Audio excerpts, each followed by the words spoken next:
하나님의 뜻으로 말미암아 그리스도 예수의 사도된 바울은 에베소에 있는 성도들과 그리스도 예수 안에 있는 신실한 자들에게 편지하노니 하나님 우리 아버지와 주 예수 그리스도로부터 은혜와 평강이 너희에게 있을지어다. 아멘.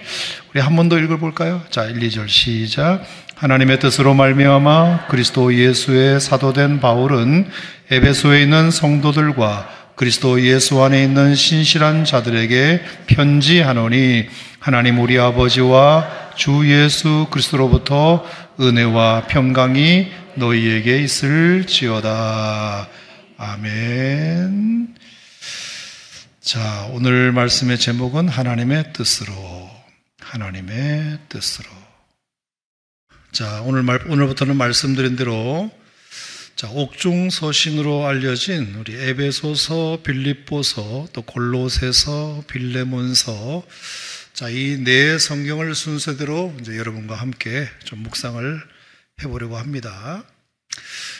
제가 생각을 해보니까 제가 20년 오산침도교에서 목회하는 동안 에베소서나 빌립보서나 골로새서나 빌레몬서를 설교를 안 하지는 않았겠죠. 하기는 했을 텐데 이렇게 옥중서신을 강해한 적은 없었던 것 같습니다. 생각해 보니까. 그래서 이번에 참 잘 됐다 그런 생각이 들고, 또 하나는 그동안 살펴본 이 사도행전 기록이 우리가 지난주에 공부했듯이 바울의 로마 가택연금 이야기로 끝나잖아요. 로마에서 가택연금을 2년 동안 당한 이야기로 이제 사도행전이 끝나는데, 그 2년 동안 바울이 가택연금을 당하고 있으면서 쓴 책이 에베소서, 빌립보서, 골로새서, 빌레몬서거든요. 그래서 사도행전이 끝나고 자연스럽게 에베소서와 빌립보서와 골로새서와 빌레몬서를 기록하면은, 설교하면 좀 자연스럽게 더 와닿지 않을까, 그런 생각이 들어서 에베소서를 공부하기로 결정을 했습니다. 또 다른 것은 몰라도 그도 그럴 것이 쇠사슬에 매여서 가택연금에 있었다고 제가 그렇게 말씀을 드렸잖아요. 저도 처음에는 그냥 감옥이 아니었고 문박 출입만 부자연스러운 그냥 집에서 머물렀겠거니, 옛날에 김대중 대통령이나 이런 분들이 가택연금을 김영삼 대통령이나 당했을 때 쇠사슬에 매어 놓지는 않았을 거 아닙니까? 문박 출입은 이제 부자여서로서도 그런 식의 가택연금이라고만 저도 생각을 했는데, 성경에 분명히 사도행전 28장 20절에도 그렇고 에베소 6장 20절에도 그렇고 쇠사슬에 매인 나, 자기가 쇠사슬에 매여 있다고 분명히 말했거든요. 이건 비유적 표현이 아니고 사실적 서술이라고 한다면 가택연금에 있는 죄수를, 미결수인 죄수를 그냥 자유롭게 내버려 둘 리는 없죠, 로마에서. 그러니까 쇠사슬에 매여 있었다. 그러니까 창살 있는 감옥은 아니었고 일반 가정집이긴 했지만 로마 병사 한 사람이 딱 옆에 붙어가지고 수갑을 차듯이, 그래서 병사의 왼손을 차고 바울의 오른손을 차고 이렇게 자기들끼리 묶어가지고, 그래서 화장실 갈 때도 세수할 때도 어쨌든 집안에서이지만 절대 허튼 짓 하지 못하도록 사슬에 이렇게 매여 놓았다는 사실을 알게 되었을 때, 아니 그러면 일상생활도 불편을 했을 것은 당연한 것이지만 어떻게 에베소서를 쓸 생각을 했을까? 어떻게 빌립보서를 쓸 생각을 했고 빌레몬서나 골로새서를 쓸 생각을 했을까? 그러니까 아무래도 사슬에 매였을 때 병사가 만약에 오른손잡이 같으면 자기 오른손을 맸을 리는 없죠. 아무래도 왼손을 맸겠지. 그럼 바울의 오른손을 맸을 거 아닙니까? 그러면 에베소서를 바울이 왼손으로 썼다는 얘기도 되잖아요. 우리가 통상 왼손잡이가 그렇게 흔하지 않는다고 봤을 때 에베소서 한자 한자를 쓰기 위해서 바울이 얼마나 공을 들였을까가 그냥 느껴졌어요. 여러분, 편안한 오른손으로 쓰다가 갑자기 왼손으로 글씨를 써보려고 해보세요. 불편하기도 하거니와 그 한자 한자를 정성 들여서 쓰게 될 수밖에 없잖아요. 그리고 이것은 편지이기 때문에 자기 일기장이 아니란 말입니다. 이 편지는 누군가에게 읽히기 위해서 쓰는 거예요. 그러니까 얼마나 또박또박 한 글자를 써야 되겠습니까? 왼손으로. 그렇게 생각했을 때 이 에베소서가 그냥 안 보이는 거예요, 저에게.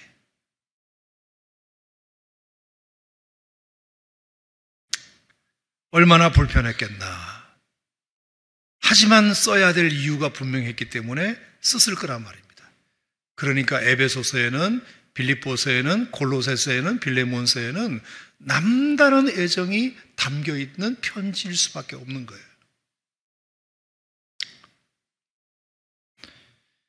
한자 한자를 정말로 정성 들여서 썼고, 편지를 받는 수신자에 대하여 걱정이 많았고, 그리고 뭔가 이것을 이 글을 전해주면 그들에게 큰 위로가 되고 소망이 될 거라는 확신이 있었기 때문에 분명히 왼손으로, 그 불편한 손으로 가택연금 가운데서 찾아오는 사람도 응대해야 되지, 글도 써야 되지.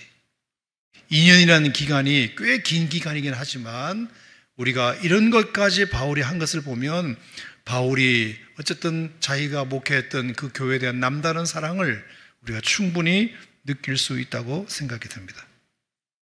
자, 그렇다면 바울은 에베소 교회와 도대체 어떤 인연이 있었기에 이 에베소서를 기록했고 에베소서를 제일 먼저 썼을까? 자, 이것이 이제 저의 궁금증입니다. 자, 물론 우리가 성경을 우리가 목사님들이나 전도사님들은 신학을 공부하다 보면 신약 개론을 통해서 배우잖아요. 배우면 이 에베소서, 빌립보서, 골로새서, 빌레몬서 가운데 순서로 따지면 에베소서는 세 번째예요. 사실은 골로새서가 제일 먼저 쓴 건 맞아요. 그래서 골로새서를 먼저 쓰고 빌레몬서를 쓰고 그 다음에 에베소서, 그 다음에 빌립보서, 이런 순서로 우리는 배웠어요. 신학교 때 배웠는데, 제가 이렇게 설교를 준비하면서 가만히 묵상을 해보니까 에베소서를 제일 먼저 썼다는 제 나름의 확신이 생겼어요. 자, 설명을 한번 해볼게요. 골로새서와 빌레몬서는 왜 쓰게 됐느냐 하면은 골로새 교회 장로님이었던 에바브라가 있는데, 이 에바브라가 자기가 목회하는 그 골로새 교회에 어떤 이단 문제가 생겼어요. 그래서 이 이단 문제를 어떻게 해결하기 위해서 본인 힘으로 안 되니까 로마에 계신 바울 선생님을 급히 찾아오게 된 겁니다. 급히 찾아와서, 선생님, 제가 목회하는 이 골로새 교회 지금 너무 큰 이단 문제가 생겨서 제 힘으로 안 되는데 선생님께서 좀 좋은 글 하나 쓰셔서 제가 이 편지를 좀 가지고 바울 선생님의 편지다 이렇게 읽어주면 이 골로새 교회 성도들이 이단 문제가 좀 잘 정리될 것 같습니다. 그러니까 선생님, 이 부분에 대해서 꼭 좀 도와주세요 라고 부탁을 해왔다는 겁니다. 그러니까 골로새는 에바브라는 바울의 제자인데 골로새 교회는 바울이 세운 교회는 아니에요. 제자가 세운 교회란 말입니다. 그러니까 남다른 애정이 있지. 자기가 세운 교회이기도 하지만 자기에게서 훈련받았고 예수 믿어서 훈련받은 제자가 세운 교회니까 얼마나 남다른 애정이 있겠어요. 그러니까 당장 써주겠다고. 그래서 골로새서를 쓰게 된 겁니다. 사실은. 그러면서 그 골로새에 있는 빌레몬, 그 골로새 교회가 빌레몬의 집에서 모였는데, 이 빌레몬의 오네시모라는 종이 이제 문제를 일으켰잖아요. 근데 그 문제를 일으킨 그 오네시모를 빌레몬 선생님에게 잘 좀 받아달라고 그것까지 함께 쓰게 되어서 골로새서와 빌레몬서는 세트로 쓰게 된 겁니다. 자, 여기까지는 저도 동의하고 모두가 다 동의하는 부분이에요. 자, 그런데 여러분 지도를 잠깐 한번 보시겠어요? 자, 지도. 그거 말고 앞에 거. 예. 자, 왼쪽 동그라미가 로마란 말입니다. 그리고 오른쪽 동그라미가 골로새예요. 자, 저 골로새의 에바브라가 저기 로마에 있는 바울에게 얼마나 본인이 급했으면 저기까지 달려와가지고 편지 한 장 써달라고 그렇게 했겠습니까? 자, 그러니까 바울은 당연히 그 멀리서 온 골로새를 에바브라를 생각하고 골로새 교를 생각하고 자기 제자가 또 목회하고 있는 교회니까 남다른 애정을 가지고 글을 당장 써주게 됩니다. 써주게 되어서 그래서 이제 편지를 이렇게 쭉 보내게 돼요. 자, 다음 지도를 보시면, 자, 그래서 로마에서 이제 배를 타고 이제 편지를 전하러 두기고라는 사람의 손에 들려가지고 편지를 전해주게 되는데요. 자, 골로새로 가기 위해서는 반드시 들려야 항구가 있어요. 그 항구가 에베소예요. 에베소에서 배를 내려서 육지로 골로새로 가는 거란 말입니다.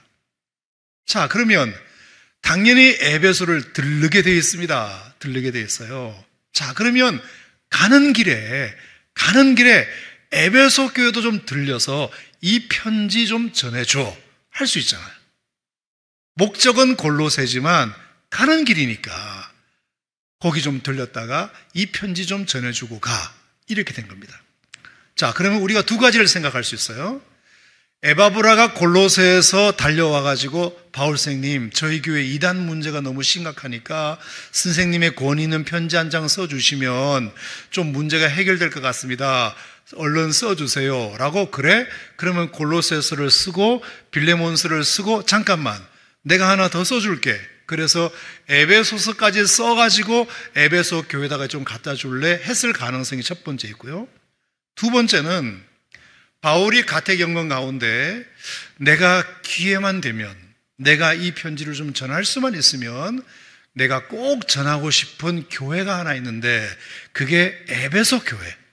그래서 틈틈이 시간 날 때마다 에베소서를 써놓은 거예요. 언제 갖다 줄지, 누가 갖다 줄지는 몰라. 하지만 일단 써놔봤어. 이렇게 쭉 이제 써놔봤는데 마침 누가 왔다? 에바브라가 온 거예요. 그래서 너무 잘 됐다. 어떻게 여기 웬일이냐? 아, 이단 문제 때문에 저희가 너무 고민스러워서 선생님 도움을 받고 싶었습니다. 그래? 그러면 내가 골로새서와 빌레몬서 써줄 테니까 요거 가지고 가고, 내가 안 그래도 써놓은 편지 하나가 더 있는데 이 편지를 가는 길에 좀 갖다 줄래? 해서 갖다 준 게 에베소서일 가능성. 이게 두 번째 가능성이에요. 자, 첫 번째는 에바브라가 왔을 때 얼른 생각이 나서 에베소서를 급히 썼을 가능성. 두 번째 가능성은 에베소서를 천천히 미리 다 써놨는데 에바브라가 오니까 골로새서와 빌레몬서를 써주고 에바브라도 동봉해서 보냈을 가능성. 자, 앞에가 1번이고 뒤에가 2번이니까 우리 다수결로 결정합시다. 자, 앞에가 맞을 것 같다. 뒤에가 맞을 것 같다. 저는 뒤를 미는 편입니다. 뒤를 미는 편. 왜 그러냐? 오늘부터 이제 에베소서를 공부하면 아시겠지만요, 에베소서는 6장밖에 안 되지만 굉장히 신학적인 책이에요. 아주 신학적인 책이고 아주 실천적인 책이에요. 내용은 짧은데 내용이 너무 깊어요. 이 성경을 그냥 대충 바쁘게 썼다? 저는 아무리 읽어봐도 그런 느낌이 안 들어요. 골로새 교회에 골로새서를 쓴 목적은 딱 분명해요. 이단 때문에. 그래서 급히 썼어요. 빌레몬서는 오네시모라는 종을 좀 받아달라는 부탁을 쓰는 거니까 아주 쉽게 썼어요. 한 장밖에 안 돼요. 근데 에베소서는 6장씩이나 되고 내용이 너무나 깊어요. 공부하겠지만. 그래서 에바브라가 방문한 김에 얼른 써줄게, 이렇게 해서 썼을 가능성이 희박하다는 뜻입니다. 이것이 첫 번째예요. 그리고 두 번째는 에베소 교회에 대한 바울의 남다른 애정이 있었어요. 남다른. 자, 첫 번째가 어떤 애정이냐? 바울이 2차 전도 여행을 갈 때 말입니다. 더베를 거쳐서 루스트라를 거쳐서 이고니온을 거쳐서 비시디아 안디옥을 거쳐서 이제 돌아갈까 생각하다가 아니다. 하나님 여기까지 오게 하셨는데 내가 아시아에서 복음을 좀 전해야 되겠다. 거기서 말하는 아시아라고 하는 것은 에베소를 말해요. 에베소에 가서 내가 복음을 전하고 싶다. 왜? 에베소는 그 당시 가장 아나톨리아 반도에서 가장 큰 도시였거든요. 무역항이었거든요. 거기에 가서 큰 시장에 가서 물건을 팔듯이 큰 시장 가서 내가 복음을 전하고 싶다 하는 마음을 가지고 갔는데 2차 전도 여행 때는 성령께서 허락하지 않으셨어요. 에베소를 못 들어갔어요. 그래서 계속 흘러 가다가 어디로 갔다? 드로아에 가서 마게도냐 환상을 보게 돼서 엉뚱하게 생각지도 않았던 빌립보로 가게 되었어요. 그게 최초의 유럽 선교죠. 자, 그래서 빌립보로 가서 아데네로 갔다가 이렇게 데살로니를 갔다가 아데네로 갔다가 또 고린도까지 가는, 그래서 생각지도 못했던 성령의 인도를 받아서 그렇게 가서 처음에 에베소를 가려고 했던 그 마음이 꺾여버렸단 말입니다. 그리고 2차 전도에서 돌아올 때 고린도에서 에베소를 잠깐 들렸다가 말씀을 잠깐 전하고 급히 이제 수리아로 돌아온 적이 있습니다. 자, 그래서 3차 전도 여행 때는 내가 마음을 먹고 이번에는 에베소를 꼭 가야 되겠다. 아니, 에베소만 가야 되겠다 마음을 먹고 에베소로 바로 갑니다. 그래서 에베소에서 3년이나 있었습니다. 두란노 서원, 여러분 다 아시죠? 그래서 에베소는 늘 자기 마음속에 꼭 가고 싶었던 여행지였기 때문에 에베소에 대한 바울의 남다른 애정이 있다는 것을 우리는 여러 군데에서 알 수가 있어요. 자, 그뿐만이 아니죠. 자, 사도행전 20장을 보시면, 자, 사도행전 20장을 한번 보실까요? 자, 사도행전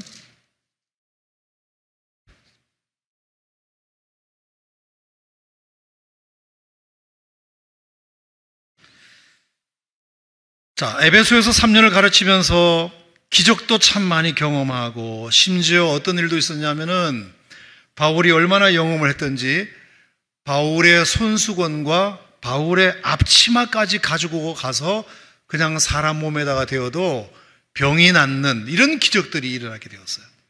에베소에서는 엄청난 기적도 많이 일어났다 하는 것이고, 얼마나 많은 변화도 있었느냐 하면은 그 마술사들이 바울의 전도를 받고 자기 마술책을 불태워버릴 정도로 엄청난 변화가 있었어요. 그러니까 병자도 많이 고침받고, 그리고 마술사들도 돌아와서 회개하고, 심지어 그래서 스게와의 7 아들들은 그 바울을 흉내내기까지 할 정도로 바울의 영향력이 에베소에서 엄청났습니다. 엄청났습니다.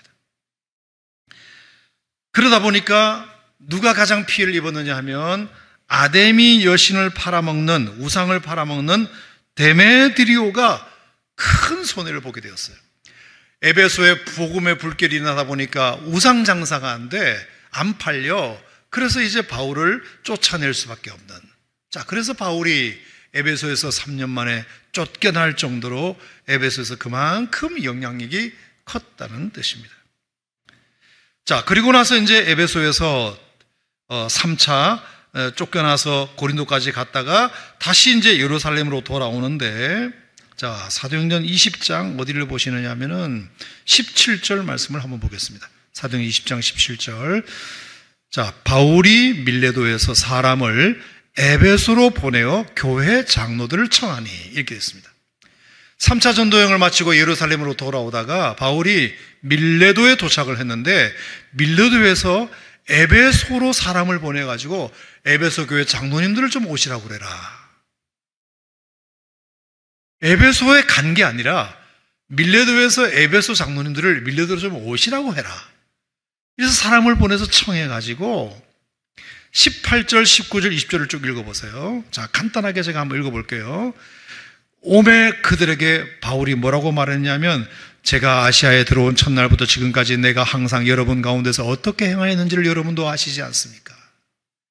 내가 얼마나 이 에베소를 위해서 애정을 가지고 복음을 전했는지 장로님들도 너무나 잘 아시죠. 그러면 19절에 모든 겸손과 눈물이며 유대인의 관계로 말미암아 당한 시험을 참고 주를 섬긴 것과 유익한 것은 무엇이든지 공중 앞에서나 각 집에서나 거리낌이 없이 여러분에게 전하여 가르치고, 열심히 가르쳤어요. 열심히 섬겼어요. 겸손과 눈물로 말입니다. 그리고 21절에 유대인과 헬라인들에게 하나님께 대한 회개와 우리 주 예수 그리스도께 대한 믿음을 증언한 것이라. 그러면서 에베소 교회에 대한 남다른 애정을 밀레도에 초대한 장로님들에게 바울이 말하고 있는 겁니다. 나는 에베소를 처음부터 가고 싶었고 하나님이 막으셨지만 결국은 가게 되었고, 그리고 이번에 제가 3년이나 있으면서 많은 변화와 많은 기적들이 있었고, 저는 정말 에베소를 너무나 사랑했고 좋아했는데, 에베소에서 쫓겨나가지고 제가 이렇게 왔지만, 이 밀레도에서 장로님들을 굳이 제가 부른 이유는 장로님들에게 제가 꼭 하고 싶은 얘기가 있어서입니다. 제가 에베소 교회를 너무나 사랑하고 너무나 열정을 다해서 복음을 전했습니다. 자, 그런데 22절에 이제 나는 성령에 매여 예루살렘으로 가는데 거기서 무슨 일을 당하는지 저는 모릅니다. 장로님들, 제가 이제 예루살렘으로 가는데 거기서 어떤 일을 당하는지 저는 몰라요. 하지만 나의 달려갈 길과 주 예수께 받은 사명, 하나님의 은혜의 복음을 증언하는 일을 마치려 하면은 나의 생명도 조금도 귀한 것으로 여기지 않을 것입니다. 그러면서 바울이 정말로 유언 같은 이야기를 합니다. 내가 가면 어떻게 될지 모릅니다, 장로님. 제가 죽을 수도 있습니다. 그러면서 25절에 같이 읽어볼까요? 시작. 보라, 내가 여러분 중에 왕래하며 하나님의 나라를 전파하였으나 이제는 여러분이 다 내 얼굴을 다시 보지 못할 줄 아노라. 제 얼굴을 앞으로 볼 수 없을 수도 있습니다. 그러니 여러분, 에베소 장로님들이 무슨 마음이 생겼을까요? 너무 걱정되는 거죠. 우리 바울 선생님이 예루살렘에 안 가셨으면 좋겠는데 가시면 죽을 수도 있다고 말씀하시고 심지어 다시는 우리 얼굴을 못 볼 수 있다고 말씀하시는데 여간 걱정이 돼야 하시, 여간. 그래서 36절 보세요. 이 말을 한 후 무릎을 꿇고 그 모든 사람들과 함께 기도하니 37절 어떻게 했다고요?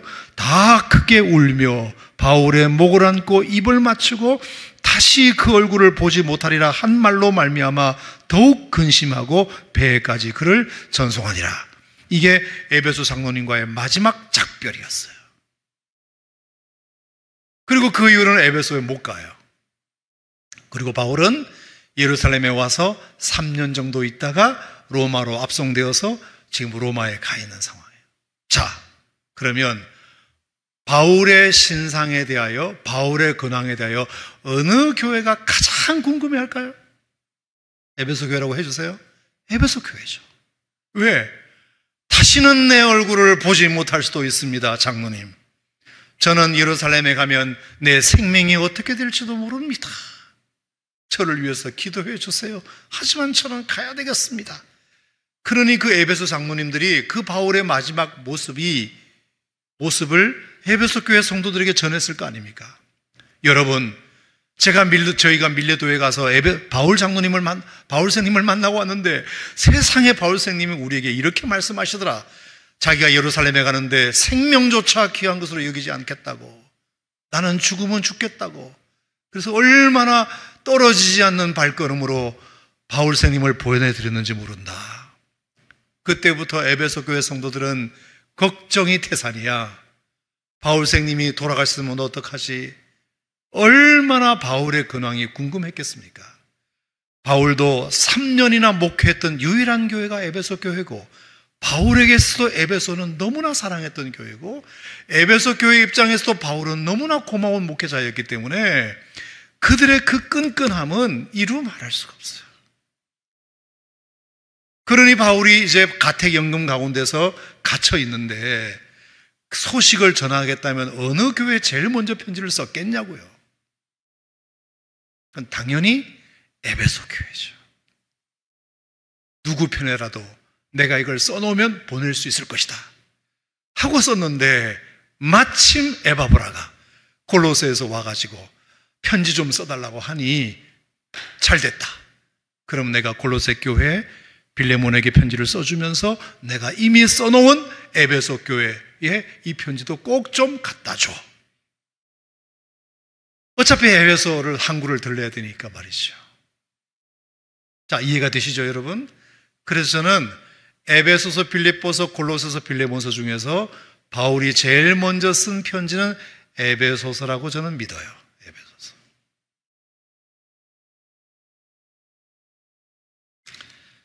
그래서 쓴 편지가 에베소였어요. 에베소서. 자, 그러면 에베소서로 돌아가서 자, 이제 보겠습니다. 자, 그렇게 에베소 교회를 염려하고 걱정하며 자신의 근황을 알리기 위해서 쓴 편지의 제일 첫 글자가 뭐냐? 제일 첫 문장이 뭐냐? 따라합시다. 하나님의 뜻으로 말미암아. 하나님의 뜻으로 말미암아. 자, 이것이 첫 문장이었다. 하나님의 뜻. 여러분, 왜 바울이 하고 많은 인사말 중에서 하나님의 뜻이라는 말을 제일 먼저 그랬을까요? 자, 에베소 교회에 하나님의 뜻으로 말미암아 예수 그리스도의 사도된 바울이 에베소 교회에 있는 성도들과 그리스도 예수 안에 있는 신실한 자들에게 제가 편지 드립니다. 왜 이 하나님의 뜻이라는 이야기를 먼저 했을까? 오늘은 제가 그 이야기를 여러분에게 좀 드리고 싶습니다. 자, 아마 바울도 여러분 편지를 쓸 때 제일 첫 문장을 굉장히 신경 쓰잖아요. 어떻게 첫 인사를 시작할까? 바울도 분명히 그렇게 각별한 애정이 있고, 그리고 에베소 교회 성도들도 바울에 대하여 근황이 궁금해 할 텐데, 내가 어떤 말로 에베소 교회 성도들에게 첫 시작을 알리면 좋을까 했을 때 선택한 단어가 하나님의 뜻이라는 단어입니다. 모든 일에는 하나님의 뜻이 있다. 하고 싶다고 되는 거 아니고, 하기 싫다고 안 되는 것도 아니고, 모든 것은 다 하나님의 뜻대로 되는 것 같습니다. 자, 그래서 1장 11절도 한번 보시겠어요? 1장 11절. 자, 다 같이 시작. 모든 일을 그의 뜻의 결정대로 일하시는 이의 계획을 따라 우리가 예정을 입어 그 안에서 기업이 되었으니. 자, 모든 일을 그의 뜻의 결정대로 일하시는 이의 계획이다. 우리가 하고 싶어서 할 수 있는 것이 아니다. 우리가 하는 것 같지만 다 결국은 누구의 뜻대로 되는 것이다? 하나님의 뜻대로 되는 것이다. 아멘입니까? 바울이 가택연금 가운데서 지난 수년을 돌아보면서 자기가 하나님 앞에서 다메섹 도상에서 예수님을 만나서 헷가닥 뒤집어져서 다메섹에 가서 복음을 전했더니 사람들이 거부하고, 또 예루살렘에 가서 복음을 전했더니 사람이 거부해서 무려 13년 동안이나 아라비아 광야와 다소에서 세월을 보낸 것도 그렇고, 그런데 은둔해 있는 나를 안디옥 교회를 목회하고 있는 바나바 선생님이 다소까지 찾아오셔가지고 바울 선생 나랑 함께 목회합시다. 그래서 자기를 다시 역사의 무대 위로 올려놓은 것도 그렇고, 그래서 목회를 잘하고 있었는데 갑자기 바나바가 사울과 함께 우리 선교를 가야 되겠다, 성령의 인도를 따라서, 그래서 목회를 잘하고 있는 그 교회를 다른 사람에게 맡기고 바나바와 바울이 1차 전도여행을 떠나고 2차 전도여행을 떠나고 3차 전도여행을 떠나고, 그리고 예루살렘에 와서 벨릭스 총독과 베스도 총독과 아그리빠 왕의 여러 가지 고문을 당하면서 3년이라는 세월을 그렇게 보내다가 하나님께서 바울의 마음속에 가이사에게 상소해야겠다는 생각을 주셔서 결국에 이 죄수의 배를 타고 그 지중해를 건너서 유라굴로 광풍을 만나가면서, 그래서 로마에까지 와서 내가 이렇게 여기 있게 된 이 모든 일련의 과정들이 내가 한 것도 아니고 누가 시켜서 한 것도 아니고 하나님의 뜻으로 나는 여기에 와 있다고 생각한다. 모든 것은 다 하나님의 뜻대로, 모든 일을 그의 뜻의 결정대로 일하시는 이의 계획을 따라 우리의 삶은 이어지고 있는 것이다. 그 이야기를 지금 에베소 교회 성도들에게 하고 있는 것입니다. 그리고 그 뜻은 우리에게 뭘 준다? 자, 3장 11절 한번 볼까요? 3장 11절. 3장 11절. 자, 3장 11절 12절 시작. 곧 영원부터 우리 주 그리스도 예수 안에서 예정하신 뜻대로 하신 것이라 우리가 그 안에서 그를 믿음으로 말미암아 담대함과 확신을 가지고 하나님께 나아감을 얻느니라. 아멘.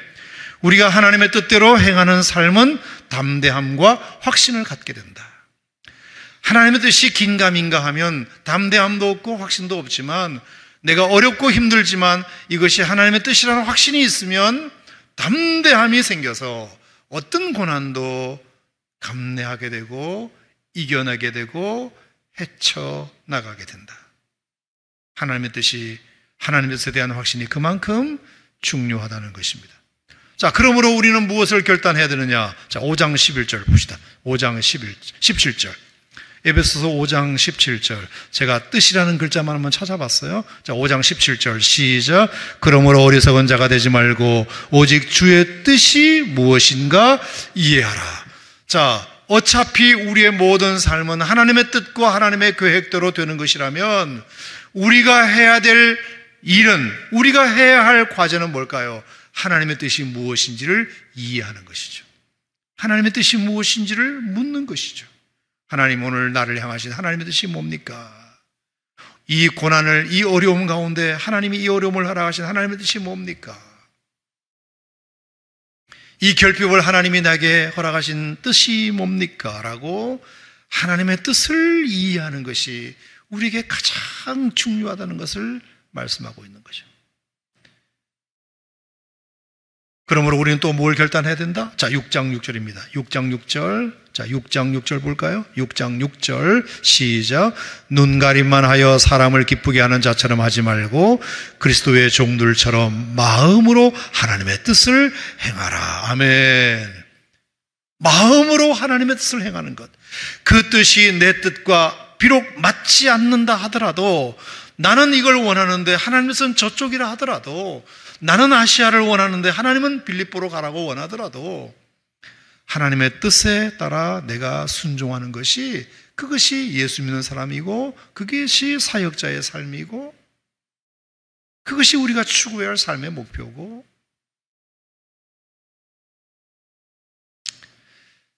자, 여기까지 여러분 정리해 보겠습니다. 자, 바울은 에베소 교회에 대한 남다른 애정이 있었다. 그래서 가택연금 가운데 오른손은 병사와 이렇게 묶여 있고 왼손으로 글씨를 써가면서까지 시간 나는 대로 틈틈이 써놓은 에베소서를 마침 에바브라의 그 소식을 듣고 골로새 교회와 빌레몬에게 보낼 편지와 함께 에베소서도 같이 보내서 가는 길에 에베소에 꼭 들려서 이 편지를 전했으면 좋겠다. 에베소서는 항구라는 항구이기 때문에 분명히 에베소서가 먼저 에베소 교인들에게 전달되었을 것입니다.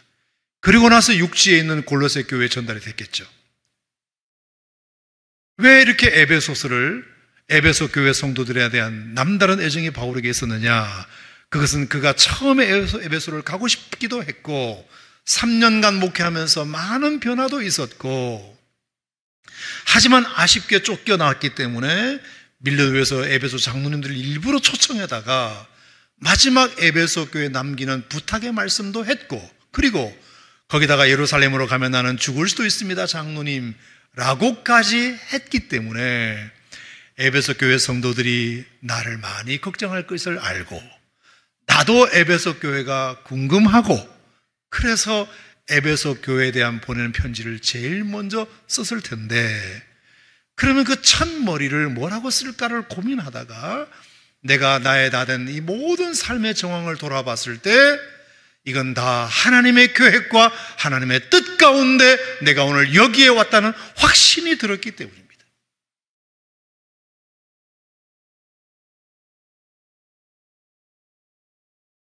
우리가 하는 것 같지만 다 하나님의 뜻대로 되는 거다. 그 하나님의 뜻은 우리에게 담대함과 확신을 준다.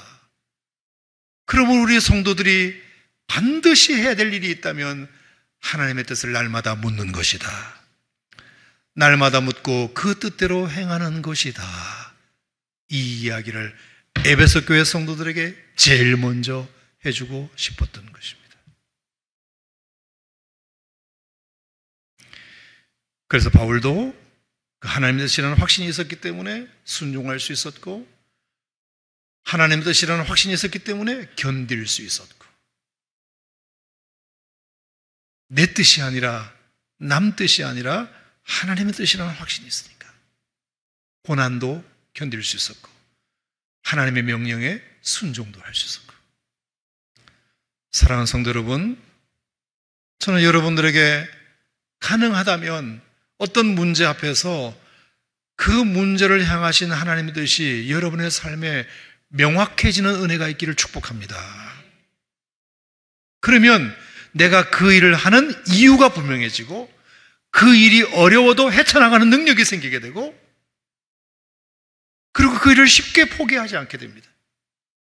하지만 하나님의 뜻이 아니고 내가 선택한 것이고 내가 좋아서 한 거라면 그건 싫어질 수도 있는 거잖아요. 포기할 수도 있는 거잖아요. 상황이 받쳐주지 아니하고 환경이 받쳐주지 않으면 이게 아닌 깁이다 하고 쉽게 내려놓을 수 있잖아요. 하지만 하나님이 나를 여기에 보내셨다. 하나님이 나를 이 일을 하게 하셨다. 이런 믿음이 있으면 포기할 수 없죠. 주저앉을 수 없죠. 내려놓을 수 없죠. 고난이 오고 결핍이 온다 하더라도 어떻게든 내가 그것을 메꾸려고 노력하지 그것을 포기하지는 않을 것이에요. 사랑하는 성도 여러분, 로마서 12장에 보면 하나님의 뜻에 대해서 세 가지 특징을 말했습니다. 하나님의 뜻은 선하시다. 그리고 하나님이 기뻐하신다. 그리고 온전하시다. 너희를 향하신 하나님의 뜻은 선하고 기뻐하시고 온전하시다. 여러분, 하나님의 뜻은 절대로 선합니다. 악하지를 않아요. 하나님의 뜻은 악하지 않습니다. 선합니다. 선한 뜻입니다. 그리고 기뻐하신다. 하나님이 기뻐하십니다. 하나님의 뜻대로 행하는 것은 하나님이 기뻐하시는 일이에요. 내가 하나님의 뜻대로 살면 그건 하나님이 기뻐하시는 일입니다. 하나님께 영광이 되는 일입니다. 그리고 온전하다. 이것은 부족하지 않다는 뜻입니다. 내 뜻이 완벽해 보여도 하나님의 뜻대로 하는 것이 그게 온전한 것입니다. 우리가 이런 믿음을 가져야 합니다. 그러므로 우리가 결단해야 될 것은 하나님의 뜻에 대한 분명한 확신과 그리고 하나님의 뜻을 모를 때는 계속해서 묻는 것이 우리에게 필요합니다. 그러면 하나님께서 말씀을 통해서 주시든지 개인의 기도를 통해서 주시든지 아니면 성경을 읽다가 주시든지 어떤 형태로든지 하나님께서 뜻을 우리에게 가르쳐 주실 때가 있습니다. 저는 그래서 사무엘하 2장에 나오는 다윗이 참 생각하면 생각할수록 존경스러운 게 뭐냐. 사무엘하 2장에 보면은 어떤 얘기가 나오냐면 사무엘하 2장은 말입니다. 사울이 죽었다는 소식을 들었을 때 바울의 행동, 이 다윗의 행동이에요. 자, 여러분, 지금까지 다윗은 사울 때문에 얼마나 많은 괴롭힘을 당했습니까? 10년 넘게 다윗은 잘못한 것이 하나도 없음에도 불구하고 사울의 단순한 시기심과 질투 때문에 다윗을 죽이기 위해서 얼마나 많이 혈안이 되어 있었나요? 군사를 풀어서 다윗을 죽이기 위하여 백방으로 노력했던 사람 아닙니까? 근데 그 원수 같은 사울이 죽었다는 소식이 들린 거예요. 여러분, 이미 하나님은 사울을 폐하시고 다윗을 기름 부어 세우셨어요. 이미 왕은 다윗이에요, 하나님에게는. 근데 사울이 계속해서 버티니까 다윗은 자꾸 도망갔을 뿐인데 그 추격자 사울이 죽었다는 소식이 들렸으니까 이제 다윗의 다음 스텝은 왕이 되면 되는 거잖아요. 이건 하나님께 전혀 물을 필요가 없는 것이에요. 하나님의 뜻이고 뭐고 이거는 분명해요. 분명합니다. 사무엘하 2장 1절에 사울이 죽었다는 소식을 듣자마자 다윗이 첫 번째 했던 행동이 뭐냐면은 주여 제가 어디로 가리까? 어디로 가리까? 여러분, 당시 사울의 왕궁은 기브온에 있었습니다. 기브아. 그러면 기브아로 가서 그 왕궁을 차지하면 되는 거예요. 이미 다윗을 따르는 군사들도 많이 있었고 하나님이 이미 다윗을 세우셨기 때문에 쳐들어가면 되는 겁니다. 그런데 물어요. 정말로 하나님, 제가 어디로 가면 좋겠습니까? 그럴 때 하나님이 뭐라 그러죠? 헤브론으로 갈지니라, 그렇게 말해요. 기브아가 아니라 헤브론으로 가래요. 헤브론 산지로 가랍니다. 여러분, 거기서 다윗은 또 몇 년을 썩힙니까? 7년 6개월. 저는 아무리 생각해도 이 다윗의 질문은 바보 같은 질문이라고 생각해요. 이런 질문은 안 하는 게 좋아. 그냥 내키는 대로 가면 돼.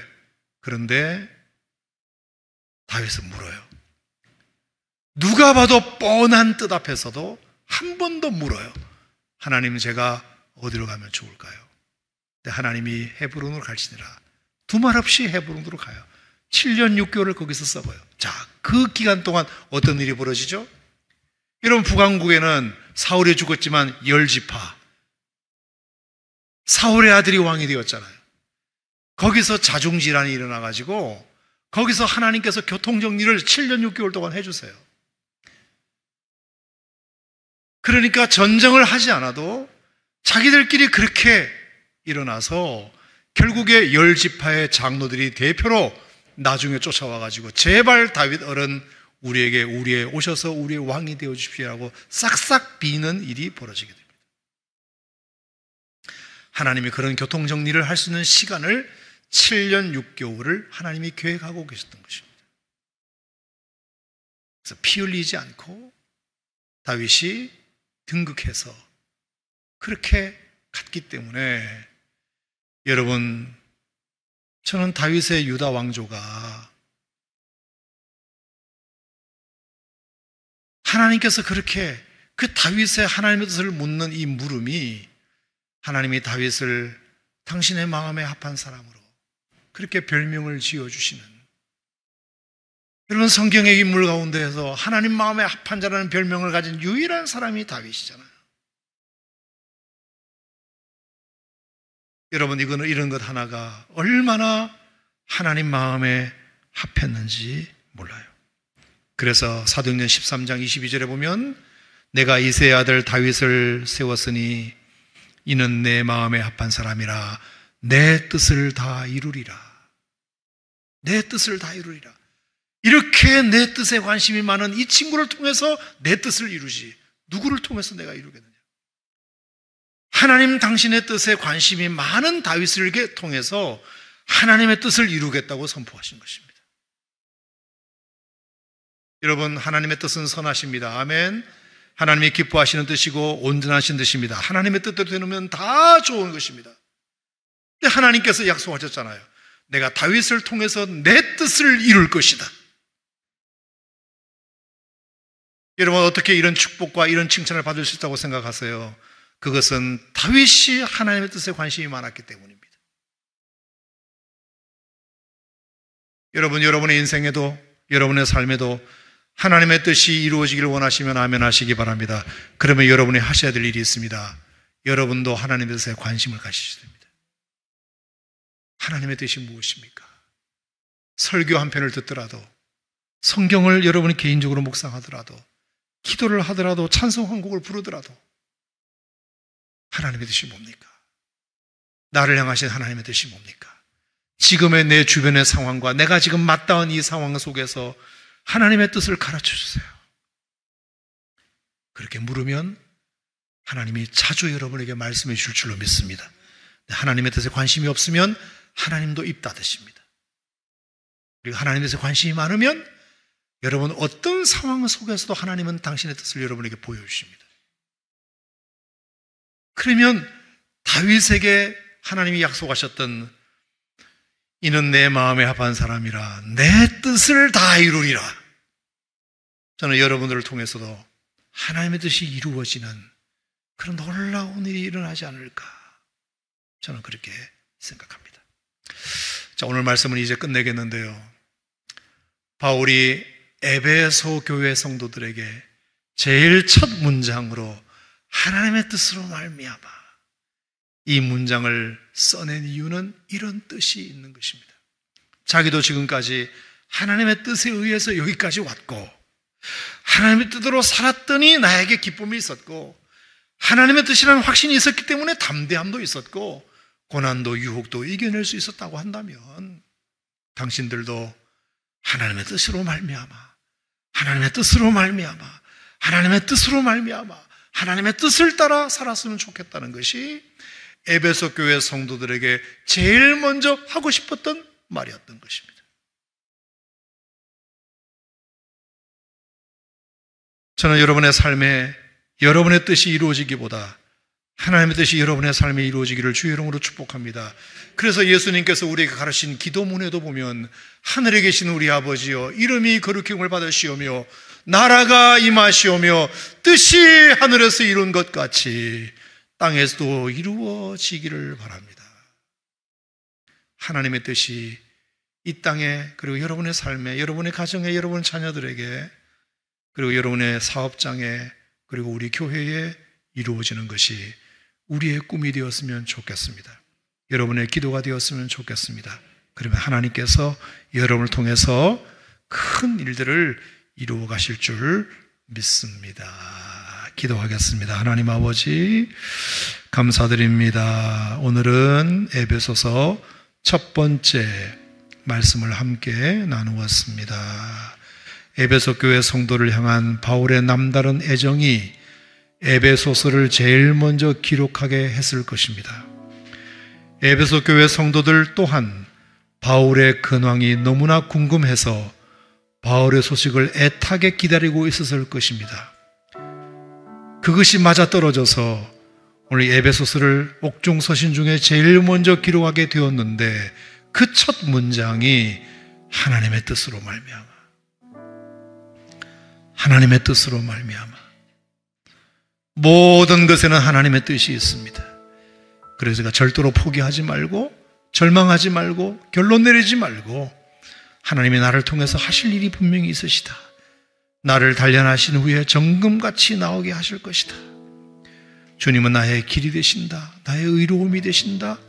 이 고백이 우리의 입술 속에 변하지 않고 늘 살아있는 우리 오산 침례교회 성도들 되게 하여 주시옵소서. 오늘 말씀을 들으면서 지금 내가 당면한 문제도 생각나게 하여 주시고 오늘 시간 하나님 앞에 기도할 때 이 문제에 대하여 하나님의 뜻이 무엇인지를 묻는 물음이 있게 하여 주심으로 오늘 이 밤에 하나님이 그 답 가르쳐 주시는 은혜가 있게 하여 주시옵소서. 예수님 이름으로 기도하옵나이다. 아멘.